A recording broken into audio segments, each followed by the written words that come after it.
బిడ్డలారా, దేవుడు నీ జీవితంలో, నీ ఆధ్యాత్మిక జీవితంలో కానీ, నీ పిల్లల చదువు విషయంలో కానీ, నీ ఆరోగ్య విషయంలో కానీ ఏ కార్యం జరగాలని దేవుని సన్నిధిలో ఎదురు చూస్తున్నావో ఆ కార్యము దేవుడు నీ జీవితంలో జరిగించాలంటే నువ్వు క్రొత్త పాత్రగా, అనగా క్రొత్త వ్యక్తిగా దేవుని సన్నిధిలో నువ్వు మార్చబడాలి.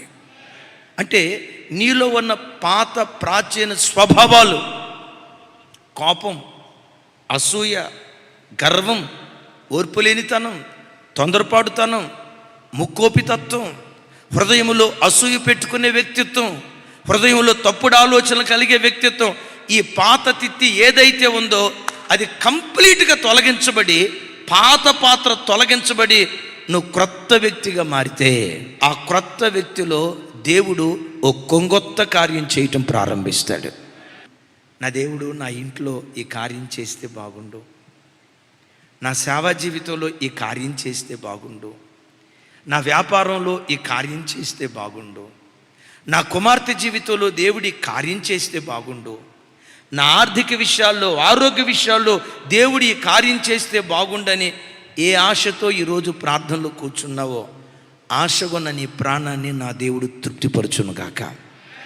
ఏ ఆశతో దేవుని సన్నిధిలో కూర్చున్నావో నిశ్చయముగా నీ హృదయపు మనోభిలాష దేవుడు నెరవేర్చునుగాక. ఇశ్రాయేలుని విడిపించాలనే మనస్సు మోషేకు ఐగుప్తు దేశంలో ఉందా లేదా? ఉండటాన్ని బట్టే కదా ఐగుప్తుడిని చంపింది. అయితే ఆ పాత్రను దేవుడు అక్కడ వాడుకోవాలా. అరణ్యానికి పంపించి 40 సంవత్సరాల తర్వాత, మోషే నేను వాడుకోబోయే పాత్రవు నీవే, బయలుదేరు అన్నాడు.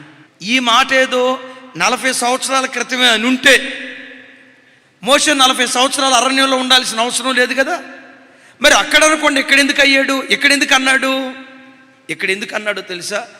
ఆ మోషేకి ఈ మోషేకి ఎంత తేడా ఉందో చెప్పమంటారా? పాతాళానికి పరలోకానికి ఎంత దూరమో అంత వ్యత్యాసం. దైవజనమా, నా వైపు చూడు.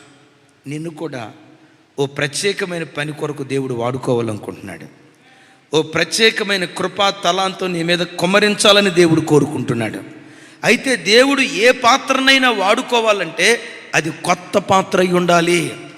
ప్రభు బిడ్డలారా, నా దేవుడు ఓ క్రొత్త అభిషేకంతో నిన్ను వాడుకోవాలంటే నీలో ఉన్న అసూయ, నీలో ఉన్న గర్వం, నీలో ఉన్న అహం, నీలో ఉన్న తొందరపాటు, నీలో ఉన్న కోపం, నీ పాత ప్రాచీన రోత బ్రతుకు ఎంత తొలగించుకుంటావో అంత కృప దేవుడు కుమ్మరించునుగాక.